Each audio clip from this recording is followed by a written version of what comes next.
After School Special Podcast. After School Special Podcast. After School Special Podcast. After School Special Podcast. You know, the Greek gods are the best gods because all they do is bang and beat each other up.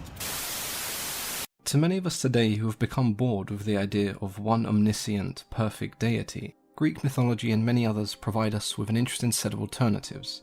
A set of deities who behave quite similar to us. A set of stories that we can in some way relate to. In recent years there has been somewhat of a resurgence in the belief as well as the interest in Greek deities. There's no doubt that pop culture has played its part in helping raise interest in these deities, whether it's in the form of comics and books or movies and TV. Greek mythology! Yes, indeed. What is going on? It's your Uncle Staffman coming to you live from the underbelly. Got a special episode that I want to do for you all today. It is about Greek gods and aliens. But before we get started, as always, the show is sponsored by Dougie's Day-O Donuts. All hail the stale. Dougie says, if it's stale, it's all good. Yum. He's got donuts, he's got bagels, you name it, he's got it. You know, that hard goodness that you get the next day from a Day-O donut at Dougie's will definitely satisfy any type of craving that you have. That's Dougie's Day-O Donuts. All hail the stale. Now on with the show. A few house cleaning notes. So, as you all know, I am doing these rewinds for the After School Special Podcast. What I'm going to do is redefine a couple things later on down the line as time goes on. I like to talk about retro things and 80s and 90s pop culture. There are a couple wormhole episodes like this that I enjoy doing. So I have decided to start a club, and it's called the Weirdo Club. And what's going to happen is I found a social media site that caters to things like that, and I will be posting more on that and talking about it more later on. And you guys can engage with me, I can engage with you all, and we can talk about all the weird and wild stuff from the 80s and 90s, as well as ancient aliens, Greek gods, any of your thoughts. So just be on the lookout for that. Looking to really rebrand and, get some further engagement with the clubhouse. So calling all weirdos, be on the lookout. So now we'll get down to brass tacks. So I've always been fascinated with Greek gods. I just have. I don't know why, but it's always fascinated me about their power and the myth of ancient Greek heroes like Hercules has always fascinated me. So I remember when I was in junior high in the 7th grade, I stumbled upon a book called Greek Gods and Ancient Heroes. And the book was about the different myths of how the gods came into existence and how the Greek heroes or demigods came into the world. And I was hooked. It was nothing else that mattered to me in that moment other than reading that book. And it was really fascinating to me. As I've grown older, I've still been fascinated with the Greek gods, particularly through the Percy Jackson series. And yes, it might be a middle grade book, but it's very fascinating. Rick Riordan, who is the author and creator of that series, does a good job of telling stories from the Greek gods. And it's very entertaining. I'm looking forward to the Disney Plus series. Take it with a grain of salt. I know some people aren't too thrilled about the cast because Annabeth Chase is black and Grover is a brown complexion. So I know there's a lot of people who are upset about that, but you got to keep in mind that these characters are not real, folks. They are just representation of the character. They are not the actual person. They're just representing a character. So if you can look past that, I guarantee you'll be all right. Because to be honest, it's all imaginary. So just chill, enjoy the content, and move on. One example I can give you is the Michael Clark Duncan interpretation, Kingpin from Daredevil in the early 2000s with Ben Affleck. I thought Michael Clark Duncan did a fantastic job, but I know a lot of people were not happy with Kingpin being black. But again, he's a big, large individual, and Michael Clark Duncan was a phenomenal actor up until he passed. So I thought he did a real swell job. Vincent D'Onofrio, I believe his name is, who does Kingpin now, was also on Law and Order Criminal Intent, and he was also Gomer Pyle in Full Metal Jacket. I think he is a phenomenal actor. Loved him as Alien Edgar in Men in Black, the first one. So I found that his interpretation really fits the model of Kingpin right now, especially when he was in the Punisher series that was on Netflix. And then they brought him back for Hawkeye, and now Daredevil is back because he was on She-Hulk. So I'm really looking forward to seeing what comes down the pike for these characters. After these messages, we'll be right back. Hey babies, you liking the show? Well, thanks. Leave a 5-star rating and a comment, please. Do you want to see the guys' faces? Well, they got YouTube videos. It comes out every Wednesday before the episode comes out on Friday. You can watch this podcast on any major platform you listen to. Rate 5 stars and comment. Thanks, babies. Let's get into the Greek gods. So there was a pantheon of Greek gods that were the children of Kronos. And Kronos was a titan, and like he could control time. And Kronos knew that his children were going to overthrow him and the Titans. So what Kronos did was he ate all of his children as they were born, with the exception of Zeus, who was hidden from sight. And what ended up happening was Zeus was able to rescue his brothers and sisters by having Kronos throw them up, and they were full grown when they got thrown up. And what ended up happening was the great war of the gods versus the Titans. And ultimately, the Titans got overthrown. Kronos got chopped up into pieces and sent into the deepest, darkest part of the underworld. And the rest is pretty much history, with Zeus taking over the sky, Poseidon taking over the sea, and Hades, who is the older brother, being tricked into taking over the underworld. So there's always been this uneasy alliance between the brothers. I've always been fascinated with Hades. I've loved Hades ever since I heard about him. He's the richest god, and anytime there's an interpretation of Hades, he's always majestic. With the exception of the Disney version, which was, of course, the Disney version. He was more of a game show host type character on that. So when I think of Hades, I think of the Storyteller series done by Jim Henson when Orpheus had to go into the underworld to save his beloved from Hades. And Hades is sitting there with his crown and just elegant and cold. And it took his wife Persephone to plead with Hades to release Orpheus's true love to go back to Earth. And that story ended sadly. But, you know, I've always been fascinated with Hades. So my second god is Poseidon. I've always loved Poseidon as well. So it's been a tie between the two. Poseidon, the earth shaker, creator of the horses. His trident has always been a source of power. Also the father of King Triton from Little Mermaid, if you want to go that route. So he is always seen as a masculine being astride a horse with a fishtail.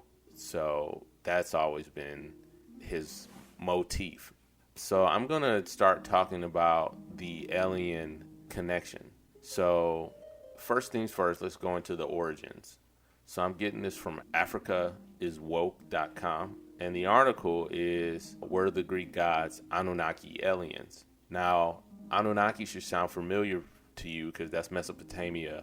And that should be also a familiar term if you've ever watched Ancient Aliens, which I love that show. David Childress, Tsoukalos, who's on there, Giorgio Tsoukalos, Eric Von Daniken, and there's another gentleman on there that I really enjoy listening to. It may be considered pseudoscience, but you can't help but wonder if this stuff is true. The hollow earth theory that they talk about where there are different types of beings within the layers of the earth fascinates me.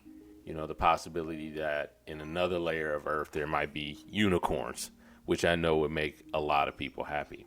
There's also the idea of the lizard people, and the lizard people have been seen and spotted throughout history. Reptilian beings, humanoid beings that have been seen here and there. It's always something of interest when you watch Ancient Aliens. And it's on History of all channels, you know, so who'd have thunk? So anyway, there's a hypothesis that the ancient astronaut theory says that the Greek gods and the Anunnaki gods who rule Mesopotamia have a connection. There's also a alternative where in Egyptian religion, the Greek gods are pretty much a carbon copy of the Egyptian gods, which I can see that. I could definitely see that because Egyptians have been around for a long time. Their history could have carried over to the Greek and Roman Empire. There is a possibility of that. So going forward, the theory was claimed by Zecharia Sitchin, who pretty much is annotated in this article. So we're going to go through a couple of the connections because they have here the names of the gods and what they possibly could have been related to in the Anunnaki alien race. So Kronos has been compared to the Mesopotamian god Anu, who belongs to the oldest generation of Mesopotamian Anunnaki gods, who were alien beings from the planet Nibiru, according to Zecharia Sitchin's ancient alien hypothesis. The similarity between Kronos and Anu is given as one of the reasons the Greek gods may be the same ancient astronaut gods known as the Anunnaki in ancient alien theory. Another one is a titan by the name of Prometheus, and if you know about Prometheus, he had an affinity for human beings. He brought fire to the human beings against Zeus's will, and Zeus had him punished by forever being gnawed on by an eagle on his liver. And every time at the end of the day, it heals back up and the eagle starts all over again. So, you know, that is a awful punishment to have to deal with. So there's a legend what Prometheus did in the Mesopotamian legend of the Anunnaki god Enki, who rebelled against the supreme god Enlil by creating mankind and warning him of the great flood. So what ends up happening is Enlil is very frustrated by what Enki did, and Enlil had ordered man's destruction through a natural flood caused by a tidal wave observed by the Anunnaki extraterrestrials from space. In addition, Enki's association with water and fertility also renders him similar to the Greek god Poseidon, so that's also interesting as well. This may also mean that the attributes of particular Sumerian gods may have been shared by more than one Greek god. Zeus, who is god of the sky, god of the storm, the ultimate alpha, known as Jupiter in the Roman Empire, was the ruler of the Olympian gods. And he is considered to be an Anunnaki god Enlil. Zeus, as a storm god in the position of ruler of the Greek pantheon, also matches with ancient astronaut hypothesis and its understanding of the Anunnaki gods Mesopotamian, which Enlil is the storm god and Anunnaki alien prince from the planet Nibiru. Enlil, like Zeus, was also a punishing storm god and the most powerful of the Mesopotamian gods, placed in charge of Earth command by his father Anu, which Anu is Kronos. There's one for Aphrodite. She is considered to be Sumerian god Ishtar, also known as Inanna, the Babylonian goddess of fertility and warfare. Apollo, he is the son of Zeus, associated with the sun, justice, morality, and truth. Shamash, another Anunnaki and member of the extraterrestrial astronaut, according to Zecharia Sitchin's ancient alien hypothesis, is Apollo's most likely Sumerian counterpart. So Mesopotamia, Sumeria, these are like really ancient cultures that have some stories to tell. And I'm not educated enough to give you that much information on them. So to all those who are listening, I apologize. It's a really in-depth history and complicated when you're talking about Sumeria, Mesopotamia. So, that's something we could talk about later on down the line or in the clubhouse once it's set up. Here he is often pictured with a disk that symbolizes the sun like Apollo. The further similarity between Apollo and Shamash, followed by the correlation between Thoth and the Sumerian god Ninshizida, as well as Hades and the Sumerian god Nergal, is proof why ancient astronaut theorists suggest that Anunnaki and the Greek gods were the same, or possibly the children of the Anunnaki. Hermes is Thoth. So Thoth is the Egyptian counterpart to Hermes. In his Egyptian role as Thoth, Hermes was a chief scientist who measured the earth and was appointed the guardian of secrets of the Great Pyramid of Giza. But if you know Hermes, he's the messenger of the gods. He is also known as the god of thieves and travelers. He is also responsible for placing Horus, the son of Isis and Osiris, on the Egyptian throne in the era of the olden gods of Egypt. And it has also been suggested that he may be earlier Mesoamerican god Quetzalcoatl. I've heard of Quetzalcoatl, but I don't know that much, so bear with me. That's something that I would have to look into later on. Hades is compared to Nergal, the deity who presides over the netherworld, who stood at the head of the special pantheon assigned to the government of the dead. And I've always been fascinated with how death is represented as a bureaucracy. You see that in the movie Beetlejuice, where you get a handbook and it's a lot of red tape to move around in the underworld.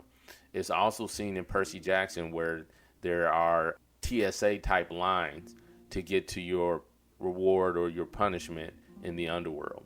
And I've also seen it in the Disney Hercules movie, where there was counter where it talked about over 1 billion souls served, and death is always seen as a business. So I've always found that to be something of interest, because I want to know who started that concept of thinking of death that way. So if you know, reach out to me, let me know if you found history on that, because it's interesting how death is seen as some sort of government agency. After these messages, we'll be right back. Yeah. Hey guys, if you like to see us in the flesh, we have video highlights of our episodes we release on every Wednesday before the new episode that comes out Friday. As always, you can catch this podcast on any major platform you listen to podcasts. Please make sure to rate us 5 stars and comment on how you're liking the show. After School Special Podcast. It's this lady and she's like, "Hi, welcome to my vagina." After School Special Podcast. What robot pet starts out speaking a unique language, but eventually speaks English? Gloopy? The fuck is a gloopy? Podcast comes out every Friday. Like all the other Greek gods mentioned above, Nergal was also a member of a group of ancient astronaut gods recognized as the Anunnaki. These comparisons between the Greek gods and the Anunnaki gods of ancient Mesopotamia, called The Ancient Astronauts by Zachariah Stitchin and others like Eric von Daniken, are not conclusive, which is a theory. That's what a theory is. I mean, you're not going to get absolute evidence, but it's cool for people to really be thinking about stuff like that. So there is a possibility that these Anunnaki and the gods could be related as far as the children, but there's also the interesting concept of the Egyptian gods and where they fit into that. And you could go all over the world and see that there's different gods representation. In Native American culture, they are the star people, and the star people are still among us. If you watch Ancient Aliens, they've done a whole episode on that, on the star people and what they represent to the Native American culture. So that's always been fascinating to get into. There are clues to the Anunnaki connection to the Greek gods, and that may lie in the legend of Alexander the Great, who claimed to be a demigod. Such a claim in the ancient world would have been understood in reference to the ancient gods of Sumer, like Gilgamesh of Uruk, the first of the demigods whose divine right to rule mankind was by virtue of the fact that the blood of the gods flowed in his veins. So there you have it. Always fascinating to, and I know I say it a lot, but it's true. It is a very fascinating topic. And I could go on and on, but this is a really short episode, so I don't want to keep you all long. But, you know, if you find yourself with some downtime, get into ancient aliens, go on YouTube, follow the rabbit hole, because I'm telling you, it'll take you to some very wild and crazy places. And I look forward to talking to you guys in the clubhouse. I'm really looking forward to that, you know, getting the Weirdo gang together and having some fun. So, Latchkey kids, broken homies, you're all welcome, and we're looking forward to getting the Weirdo gang out there. So just be on the lookout. I will be posting more about that soon. And I hope you enjoyed this episode. I know it's super short, but the more you know. So I will catch you on the next one. Hey everyone, it's Aaron from After School Special Podcast. Like what you hear so far? But don't forget to subscribe and download the show on whatever platform you get your podcasts. And just a friendly reminder, we have new episodes out every Friday. Thanks for listening, everyone. You know, that hard goodness that you get the next day.